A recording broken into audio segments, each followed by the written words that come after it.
Average Joe, the Average Geek channel, and this is Exploring Star Trek Discovery. It is our weekly Star Trek Roundtable discussion show thing regarding the new series Star Trek Discovery, which starts on September 24th on CBS All Access for all of us Americans, and then Netflix for the rest of the planet. I'm your host, Joe Hamilton, and with me are my good buddies, Pat Whitehead and Will Smith, buddy of mine back from high school. So, Trekkies all day long, especially Will. Will knows his stuff.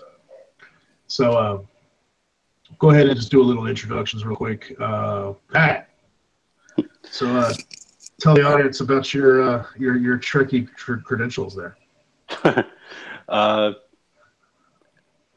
Man, I've been watching Trek since I was a little kid with the original series. I used to watch it every day. It was an everyday thing at 4:00. I fell in love with Generations. My favorite movie is The Wrath of Khan for obvious reasons. Good choice. So, all right, Will, how about your Trekkie credentials? Yeah, hey. Well, like most of us here grew up watching Trek when we were kids. I actually grew up watching a lot of Next Gen, probably, I would say probably around 89, 90. I guess whenever the Best of Both Worlds was a big thing, I watched that a lot. Some stuff with the original series, and I was more geared toward Next Gen because that's what I always grew up watching. My favorite Trek movie is actually Trek 4. It was just different, had a different flavor, different score. There's a lot of different aesthetics to the series that hadn't really been brought forth previously, and I kind of like that different flavor to it. So, yeah, 4 is pretty good. Let's see, I've been watching Trek since I don't know. Since I was a little kid. The original series is what I cut my teeth on very beginning, and then I moved into Next Generation, in which case I became the full-fledged, tech manual owning, photon torpedo deciphering Trekkie that I have been most of my entire life.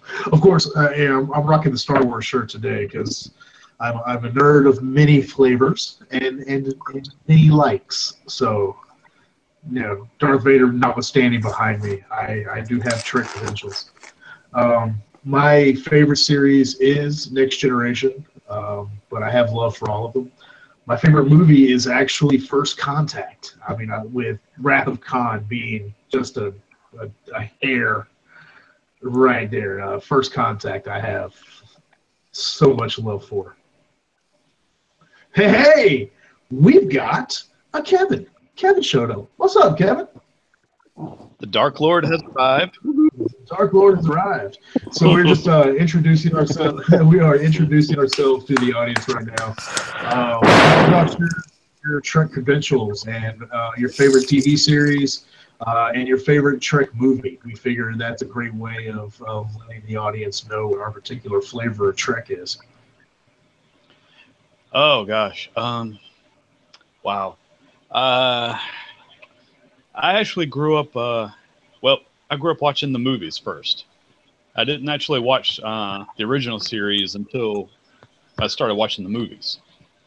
Of course, I grew up watching Next Generation, which everybody always, everybody loves Next Generation. Then moved on to DS9. DS9 is actually probably my favorite because I feel like it has the best character development. Followed almost equally by Next Generation.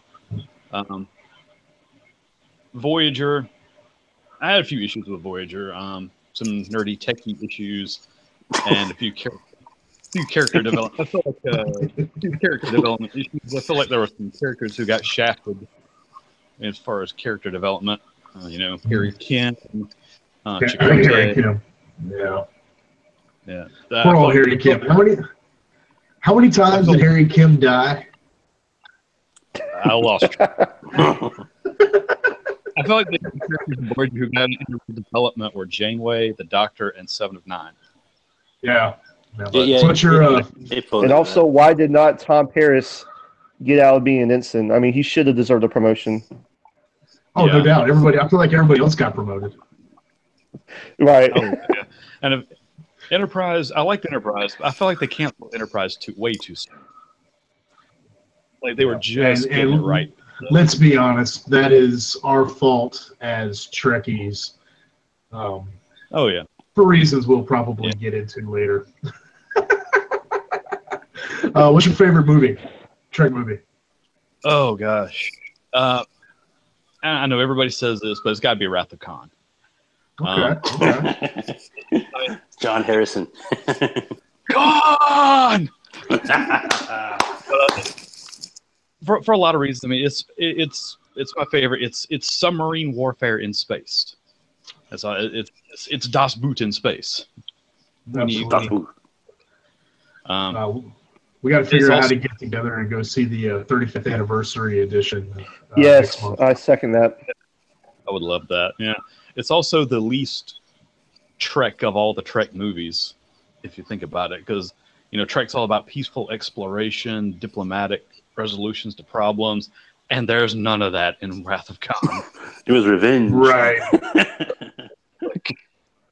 It's what makes it so good. But then I would say after Wrath of Khan, it'd be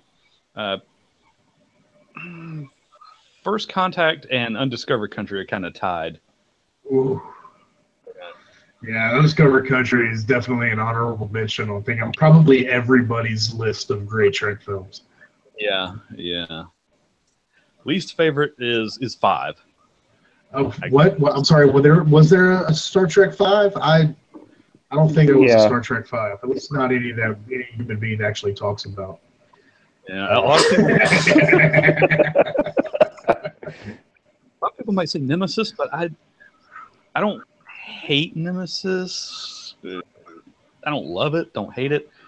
I still think it would have been better if the villain was Tasha Yar's daughter. Right. Yes. But yes.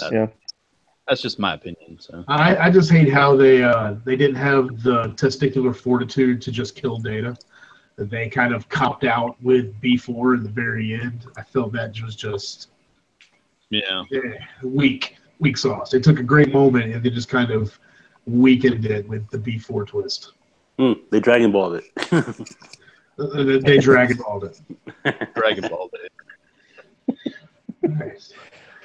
All right, let me go ahead and switching between screens over here is going to take some getting used to.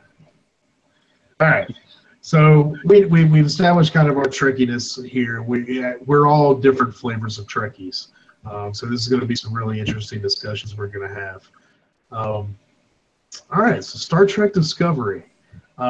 Before we get into talking about the trailer, what was y'all's reaction when the series was announced, like 2 years ago, when they said Trek's coming back and it's going to be different? What were your thoughts?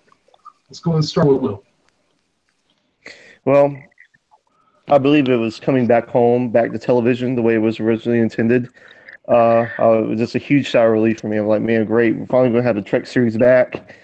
And I was just curious to see what direction they were going to come, except for, going little bits here and there. I don't know. I can't remember if Nicholas Myers had said he was going to have something to do with it back then.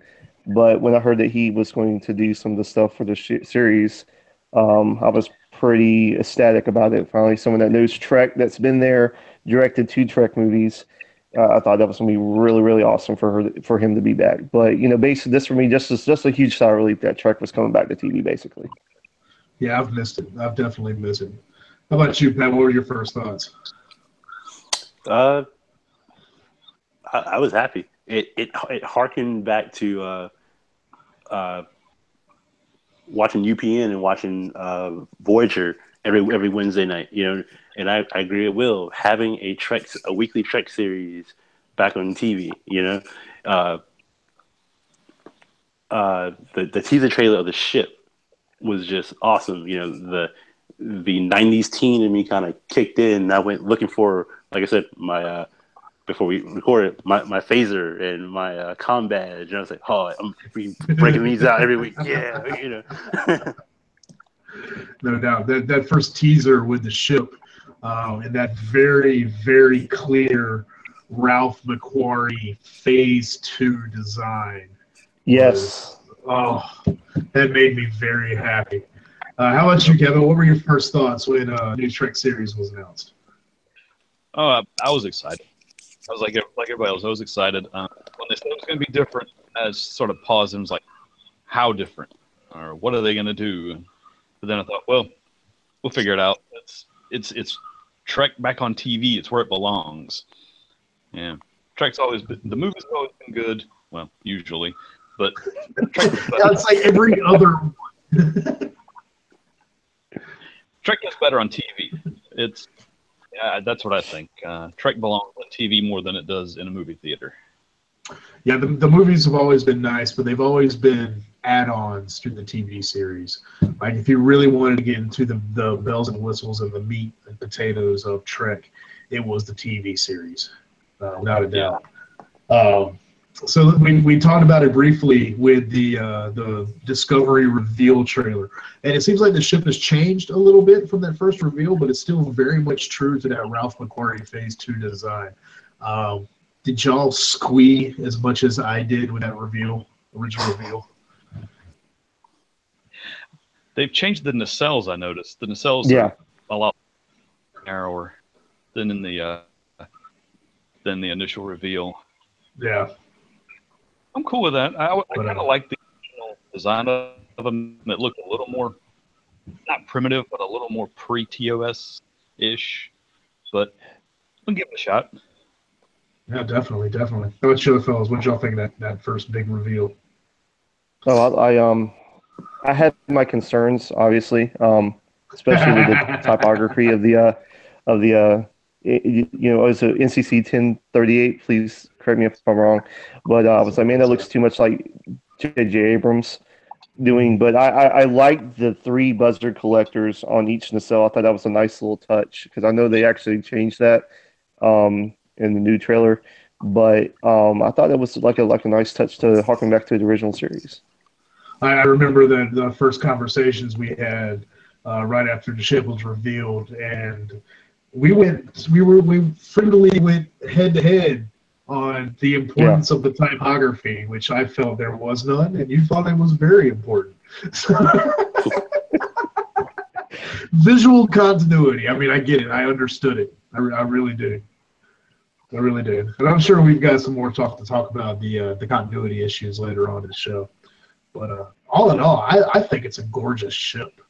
I love Federation ship design. They have a certain, apart from like the Daedalus class, but I feel like Federation ship design has a definitive artistry to it. The profile is like you see a Federation starship, you immediately know where it's from. There is no ambiguity in what universe those starships belong in. What'd you think about the initial ship design there, Pat? I actually liked it, but I was coming off of Enterprise when I first saw it. I actually I was actually watching it on Netflix. When I first saw it, I was like, "Whoa, this is Enterprise E." that's weird. But speaking of the typography of it, I actually thought it was cool. Forgive my ignorance in this. How far away from Enterprise is 90 years, 10 years before Trek. So we're talking 2250s. Okay, so there so a little bit there are still some similarities between the Enterprise and Yeah, this is between to line it up, this is about the time that Christopher Pike is in command of the Enterprise. Okay. So, I mean, correct me if I'm wrong. I know Kevin and Will are much more attuned to the encyclopedia of Star because Trek. you got to think, because I remember in the Menagerie, I think Spock had mentioned that it was 13 years from that time period were the events of the cage before him. I actually So, watched Menagerie last night, so yeah. I think it was 13 years, or I think it was 13. he did say he did say 13 years. Of course, we don't know how long after Talos 4 that Pike was in command. Was it a few more years, or did he get out shortly thereafterward? Because of his accident. It could have been a few more years. A few more years. But but are we considering at this point that animated series is that canon? Because they've been going back and forth with that. Because I mean, okay. No, I don't think it is. I don't consider the animated series canon. I mean, if somebody wants that's cool, but I don't really. I think a few pieces of it have been canonized over the years, but it's hard to view the entire series as a whole as canon. Right. Of course, I'm sure we're going to piss off a Trekkie that's going to be like, the animated series is 100% canon every frame. I know a couple of the ships from that was in the animated series had appeared in the remastered edition of TOS. Yes. You would just see a couple of ships here and there, and they kind of not really stole, but borrowed them from TOS. I mean, from animated series over. So some elements have crossed over. And April was before Pike, right? Or was April between Pike and Kirk? He was the first captain from what the he was the first captain according to animated series. Okay, right. So it was April, Pike, Kirk, Harriman, Garrett, Picard. Yeah. At this point, Pike's in command, and Spock is also on the Enterprise. Very smiley in this time frame. Right. Very, not quite purged his emotions yet. No. He has yet to go through the colon. Ancestral. Yeah. So yeah, I really like. I got to go back to Ralph McQuarrie's design and the defunct Phase 2, because Phase 2 had a whole different design palette and design scheme than the original series did. Of course, we know Phase 2 never really came to fruition, but it was much more. Like Ralph McQuarrie's designs are designed to be used. They're very industrial in a lot of ways. So it looked like that official run of the Discovery that we saw was very akin to that. It was very straightforward in design. Honestly, it looked like the Discovery would just kick somebody's ass. That was my first impression of the ship. It's like, okay, this thing is a beast. I don't know. How do y'all feel about that? My question is, how far into the first episode will we see the Discovery? We all know that the first ship we saw wasn't the Discovery. The Shinzu. How fast does the Shinzu go bye-bye? And I mean, I'm willing to guess that right around the second commercial break, the Shinzo is going to be at red alert, and then by the final commercial break, it's probably blowing up. Yeah, because I remember in the trailer you see the USS Europa get destroyed. Yes. Yeah. I can't wait to see the trailer. Yeah. I think there's in the that part in the trailer where they say, they're on the Shinzu, and they say, the Klingons are here, or whatever it is. They're pretty soon thereafter follows a battle, and a bunch of ships are destroyed. The Shinzo's one of them. Yeah. And the Discovery. We see the Discovery very shortly thereafter. Yeah, it wouldn't surprise me that if at the very end of the episode, Commander Michael Burnham is Sonequa Martin Green's character is shuttled to the Discovery and gets that final assignment. I bet that's probably the final moments of the pilot episode. So the discovery at the time, was this ship already been made? Was the discovery in response to the Klingon attack, or what? I'm willing to bet it's already in service, because we have Jason Isaacs' character playing Captain Lorca, Gabriel Lorca, who is the commanding officer of the Discovery. And let's just brief aside here. Jason Isaacs is one of the best actors in film today. Having him as captain of a Federation vessel is just, I don't care what time frame it is. I don't care how canon it is. I don't care how close it lines up to everything else. That part alone is worth watching. I tend to agree. I kind of want to. Yeah. I like to see a little Lucius Malfoy nod every once in a while.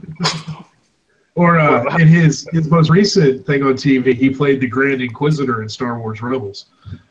And his role as the Inquisitor was magnifique. I'd like to see him yell at a crewman who's like Ensign Potter or something. God, I hope not. Do it. Do it now.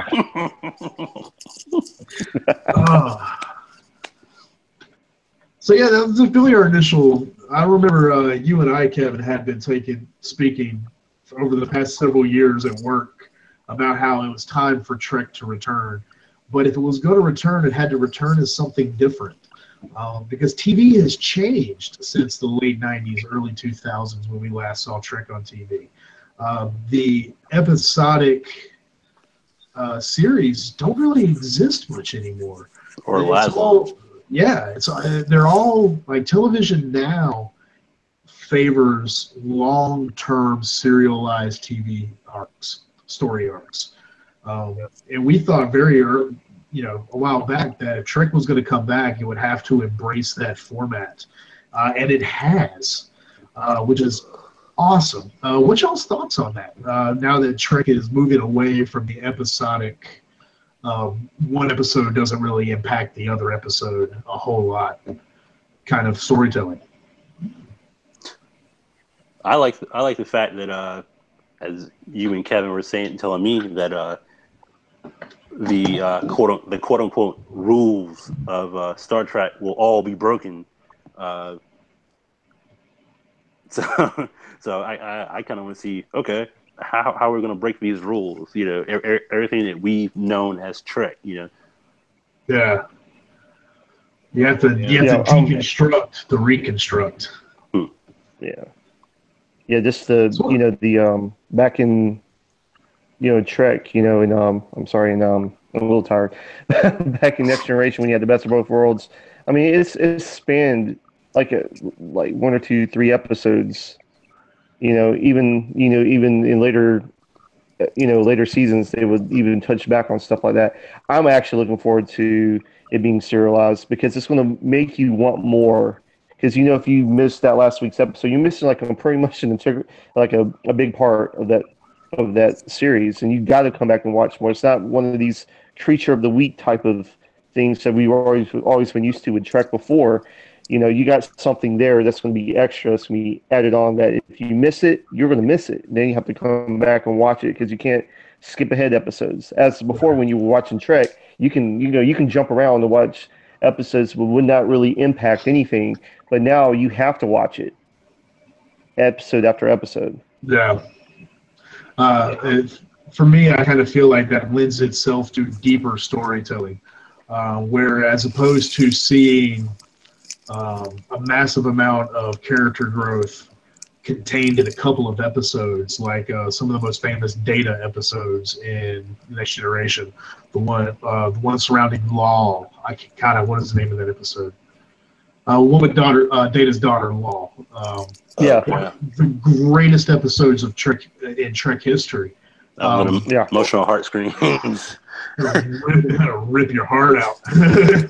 But it's very self-contained. So it goes by very fast. I'm looking forward to seeing these kinds of moments stretched out over 5, 10, 15 episodes a season, maybe multiple seasons. Um, Or like the one where Data gets put on trial to determine if he's a sentient being or not. absolutely, absolutely. Yes. Like That's hardcore Trek, and it's mostly in a courtroom setting. absolutely. It also, I think the whole serialization thing, it speaks to, obviously TV's changed, but the audience, people in general have changed. People have gotten a little more, I don't want to say smarter. People are still pretty stupid in some cases. The smart television viewer, yeah, basically. Right. They can read through the BS that TV execs try to throw at people. No. Yeah, people are more They're savvier now. Yeah. Well, I mean, to completely change gears, we're talking about the Marvel Cinematic Universe. Before the Marvel Cinematic Universe, producers were convinced that kind of long-form storytelling was absolutely impossible because human beings don't have the attention span for that, and you could never connect the universe like that. Audiences are too savvy for that now. They follow shows like Game of Thrones, which has a very complex plot. Yeah. Audiences you have to rejoice in that kind of story now. It has to be good for them to watch it. If it's terrible, people won't watch it. But if it's good, then people will pay attention. They will follow. Absolutely. Yeah. If you don't grab an audience within like the first, I don't know, 5, 10, 15 minutes, you're done. Or in some cases, the initial pilot episode can garner so much attention, but then when episode 2 hits, all that attention is cut in thirds, and it drops off to the point when networks goes, okay, look, Right. You had that run, 5 episodes in, sorry, bye. No doubt. We'll can the rest definitely. of it, throw it on a DVD, and boom, Now, that actually brings up a very interesting point. We can look at Trek series of the past and go, okay, the weakest season out of all 7 seasons has always been the first season. You could be in a series like Deep Space Nine, which arguably didn't catch its stride until season 3. Enterprise, same way. Season 3 is when it really hit its stride. Next Generation, Voyager. What are the risks of Discovery not hitting on all cylinders, all dilithium chambers, the first season and losing its audience completely? Well, you kind of have to go with the first episode because the first episode will be shown on CBS. Then after that, everything goes to all access, Or Netflix or Netflix outside the United States. So CBS and Paramount, they are taking a huge freaking risk doing this model, Yeah. So it is a big risk. They're literally banking on Trek fans like us to spread that word and people to flock on episode 1 and get those ratings up. You know what I mean? Yeah. So it's they're taking the Guardians of the Galaxy risk basically. Yeah. Yeah, it's trying something completely new. Of course, at the same time, if first season fails on CBS All Access and they've already invested so much on it, I'm willing to bet that there's a big chance it'll move directly to Netflix or move to CBS broadcasting. They'll move it off of the All Access platform if they have to. Because I mean, the platform's already there for them. They have these other options, which Trek has never had in the past. It's never had these multiple options where it can go, okay, ratings are failing on this platform. Let's shift it to another one and see if we can save it. Like, could Enterprise have been saved if there was a digital platform to shift it to? Maybe. I don't know. Yeah, probably it's it's Star Trek. It's like Star Wars. You can, Star Wars movie is going to be successful no matter what because it's Star Wars. Yeah. I think it'll be fine. I don't know.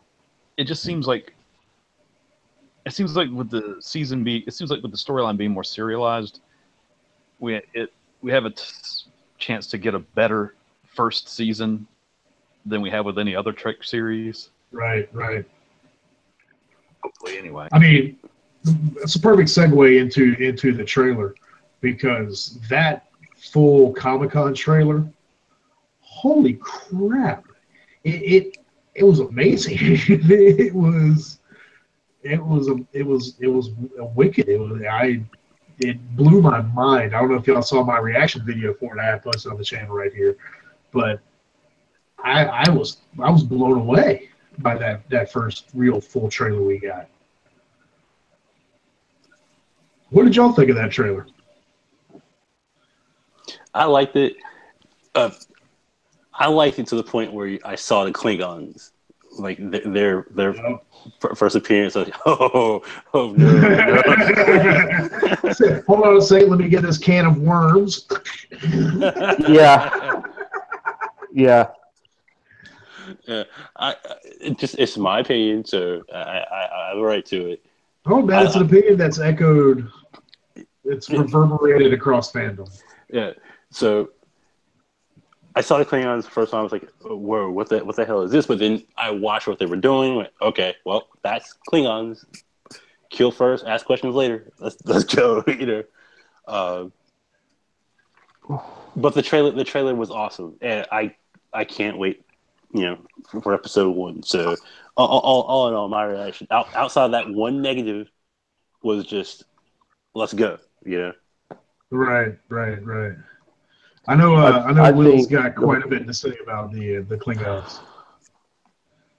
Yeah, and I'll save that one for a little bit later on in the show. But as far as the trailer's concerned, I had to go in there with a clean conscience, a clean mind, thinking just watch the trailer. Don't criticize it too much. I know I'm going to find something wrong with it.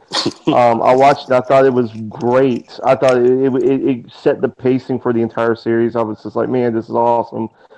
Just the technology alone, I was like, wow, this is pretty cool. I mean, for it being set 10 years before Kirk, and I was like, wow, this is cool. Had a little bit of lens flare, a little bit of JJ influences in it. I thought that you got a good look at pretty much all the main characters of the series, and you kind of have the first look at it, and you're thinking, man, these people are going to be pretty cool.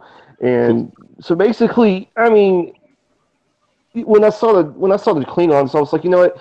I saw Star Trek Beyond. I saw how the Klingons looked then in the movie. I was like, it wasn't too distracting to me because I've already seen that, in the past movie, and I'm like thinking this might be the direction they want to go with the Klingons, but I'll get more to that later.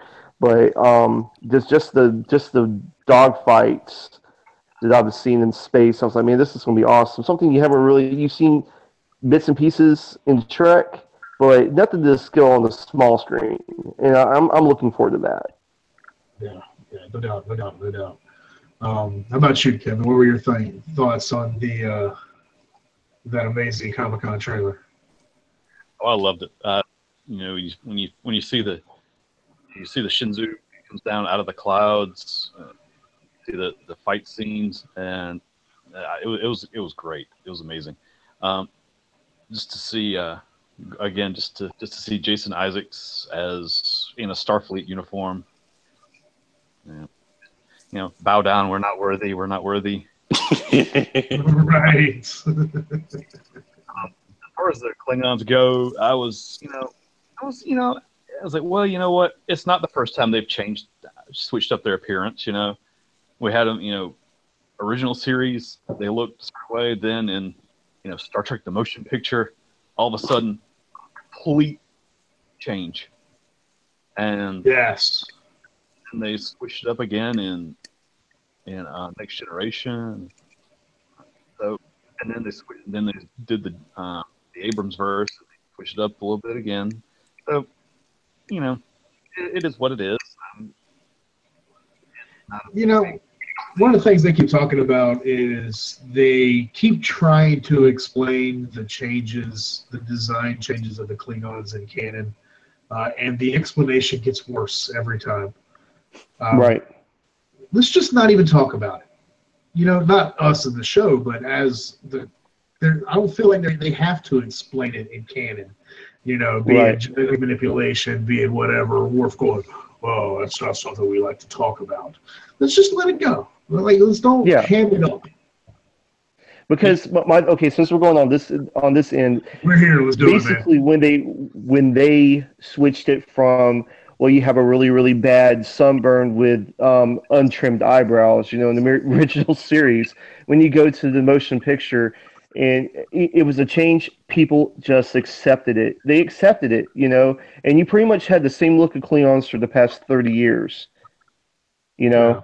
And when Worf was over here talking about, we don't like to talk about this. I mean, that was a nice nod. I didn't think that they needed to explain in Enterprise why the Klingons had to change because of eugenics, because of Eric Soong and all this stuff, the augments and things like that. You didn't have to explain that, because now you're taking something that was clearly a production flaw from the original series, and now you have to explain that. So now you're trying to submit that in canon, right? And it's like, now we're going to go back and we're going to try to explain why why did the Klingons have bird of prey in Star Trek 3, and why did they have cloaking devices when they never had them before, when it was always the Romulans? Are you going to explain that? I mean, it's mind-boggling to me how far people can take canon, especially with the Klingons too. Yeah.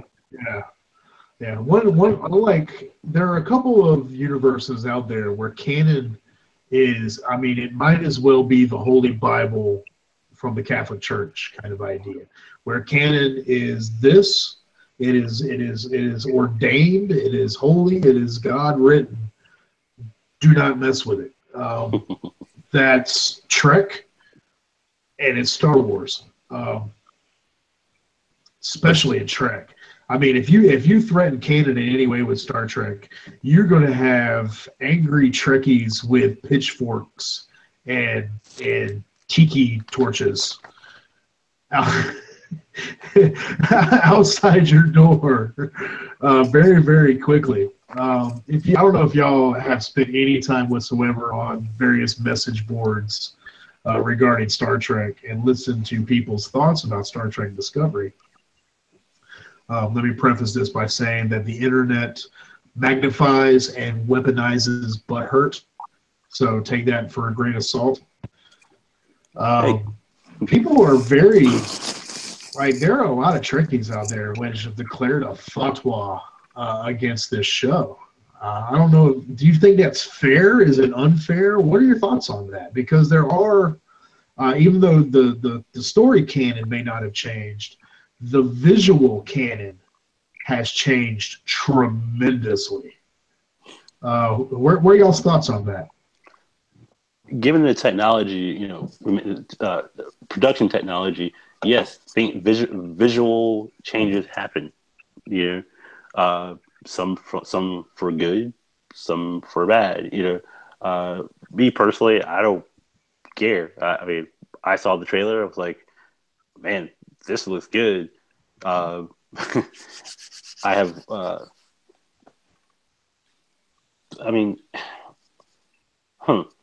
look at Star Wars, the Clone Wars. Go from season 1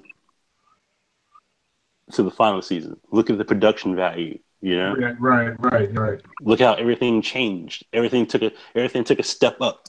You could say that with Next Generation is probably the clearest example of that in Trek. How season 1,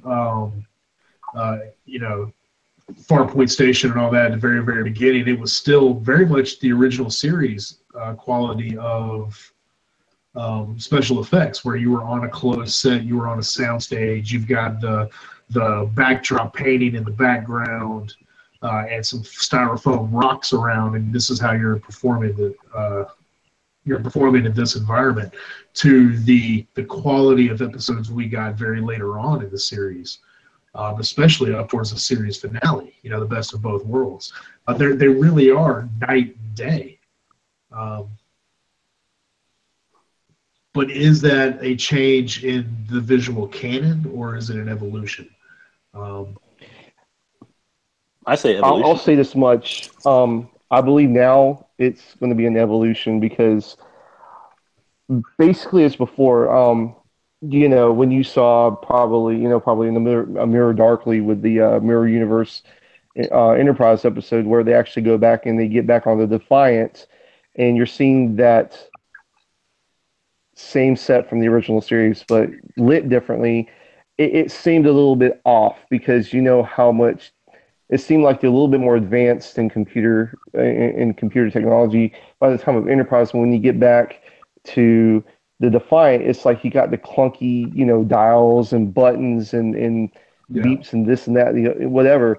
Um, I think it did a great disservice to do that. Not they shouldn't have been on the Defiant. You should just left it the way it is and let that be that. Now, when the reboot Enterprise came out in 2009, they asked William Shatner, so what do you think about the Enterprise? He says, it doesn't matter if you put a window here or a door here, as long as you keep this the same shape. That's what matters. You know, there's a lot of you wisdom in shouldn't get that. hung up on. Yeah, as long as you don't get hung up on that kind of stuff, because I mean, this is the captain, he should know, But basically, as far as everything else, I mean, I think how they're going to explain because I'm pretty sure you're going to have the Enterprise come into contact with the Discovery throughout sometime in the series.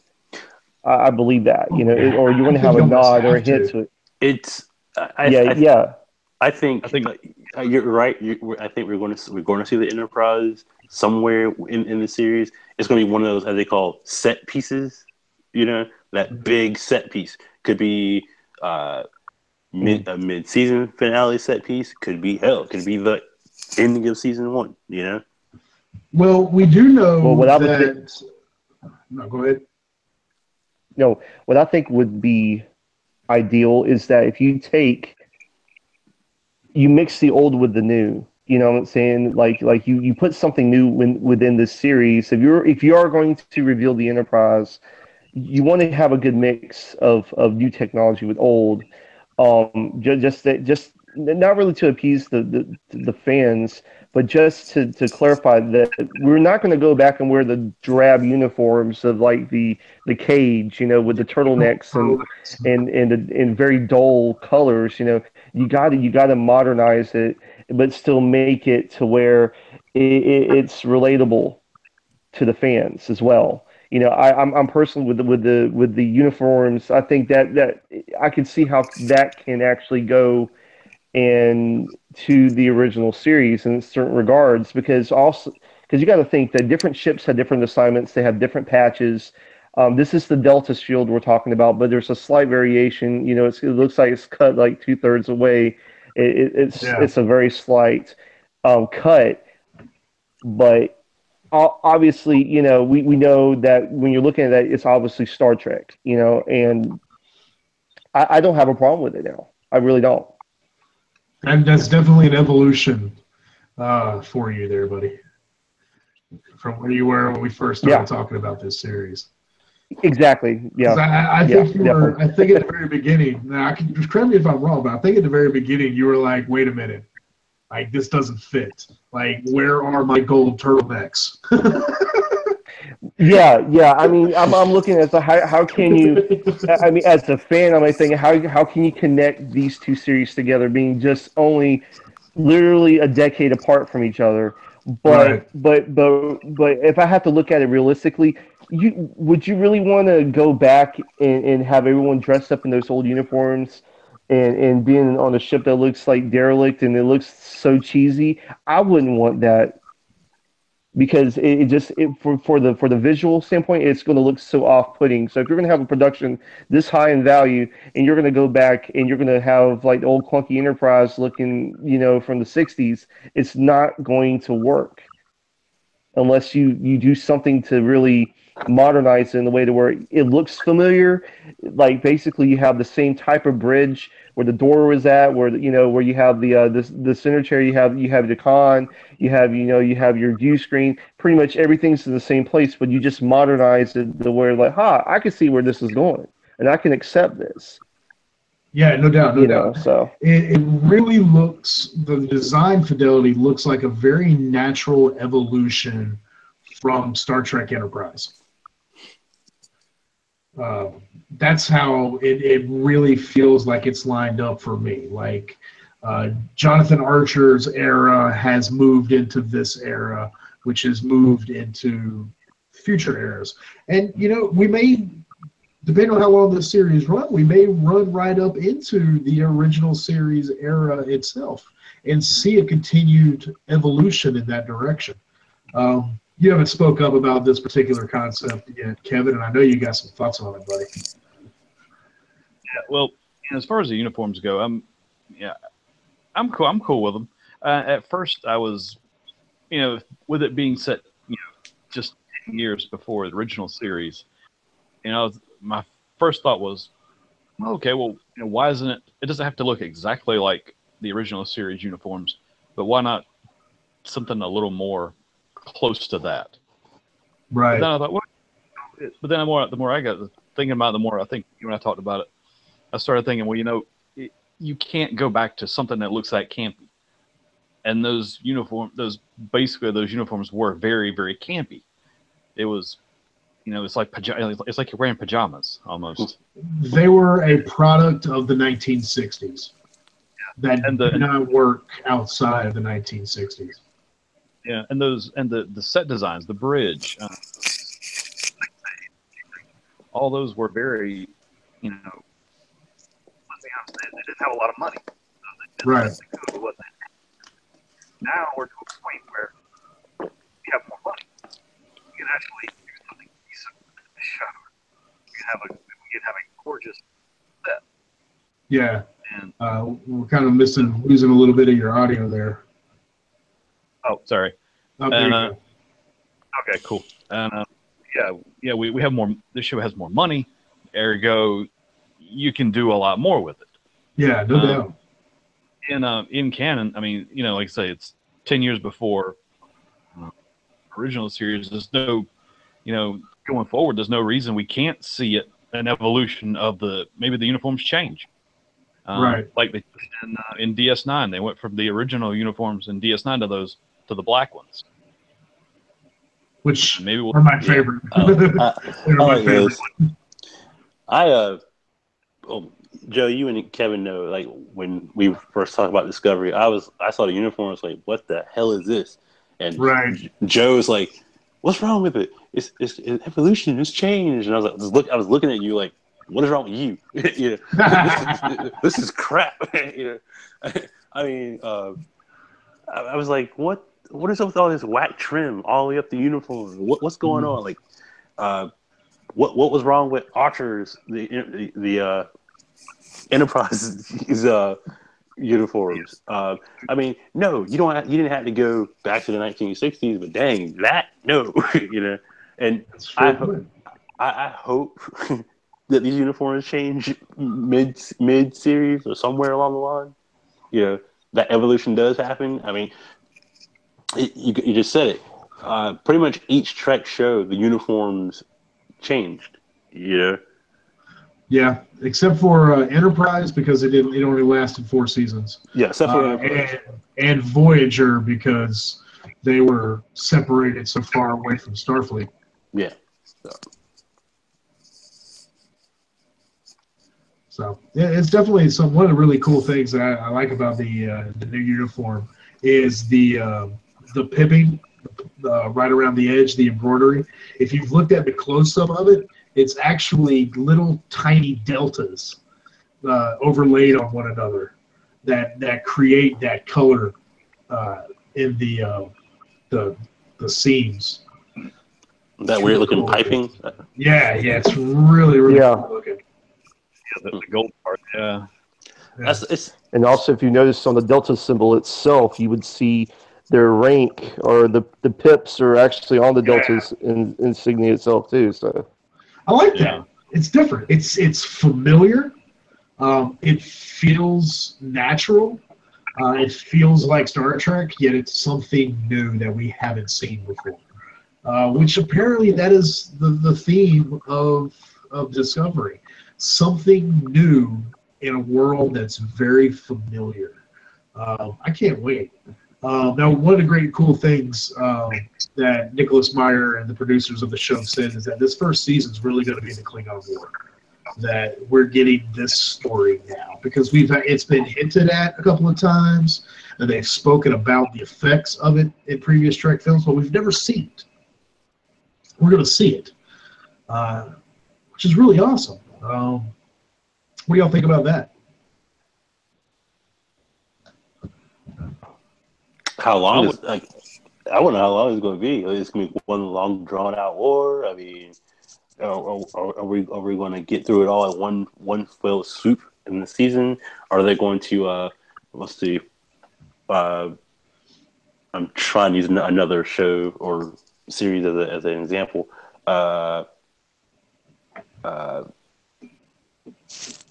Civil War. There we go.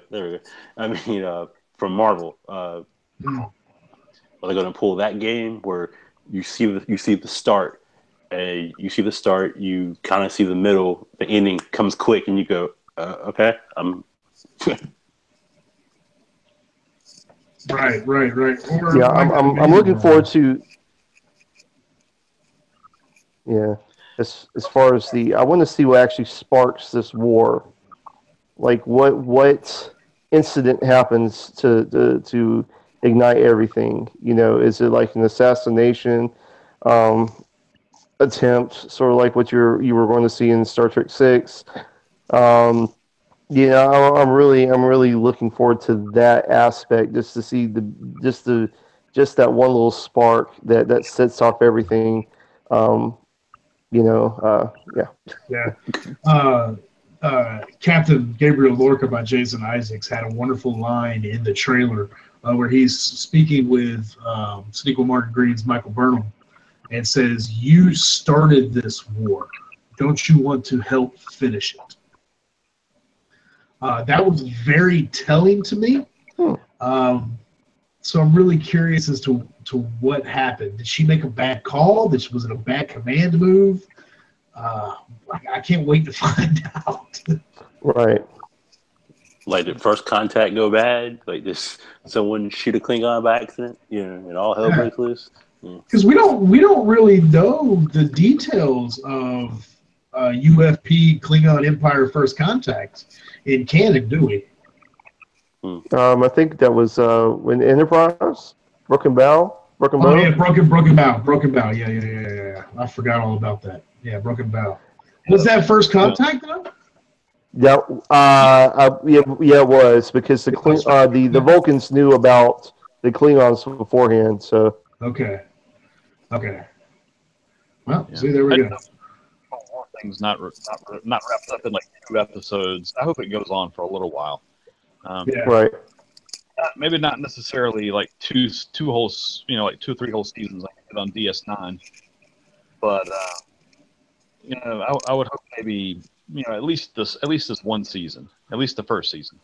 Yeah, I think it's pretty safe to bet it's probably going to be the first season, at least the first season. Yeah. And then maybe the second season we get to actually see like some classic Trek exploration, or something more classic Trek. Yeah, we'll see. I'm just excited that Jonathan Frakes is directing some episodes. So yes, number 1. Yes. So we got Jonathan Frakes directing episodes. We need to get LeVar Burton directing some episodes, and some Roxanne Dawson directing some episodes. And then all will be right with the world. It really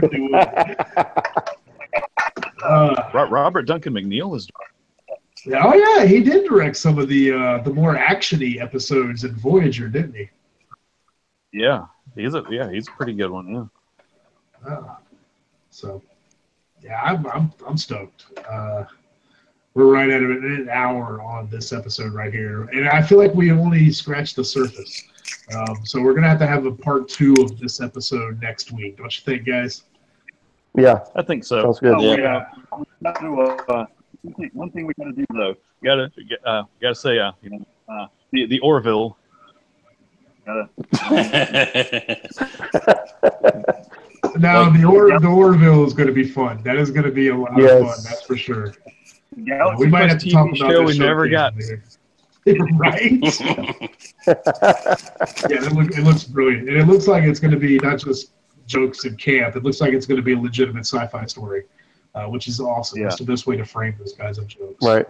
Like Hitchhiker's Guide to the Galaxy is a funny story, but it's wrapped within an amazing science fiction story as well, which just makes everything pop all the better.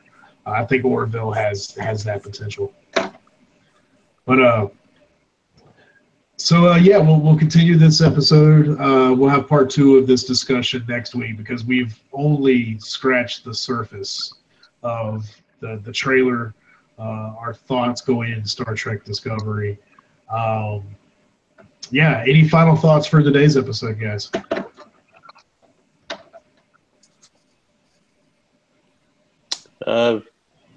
This is fun, and we've only just begun, I guess.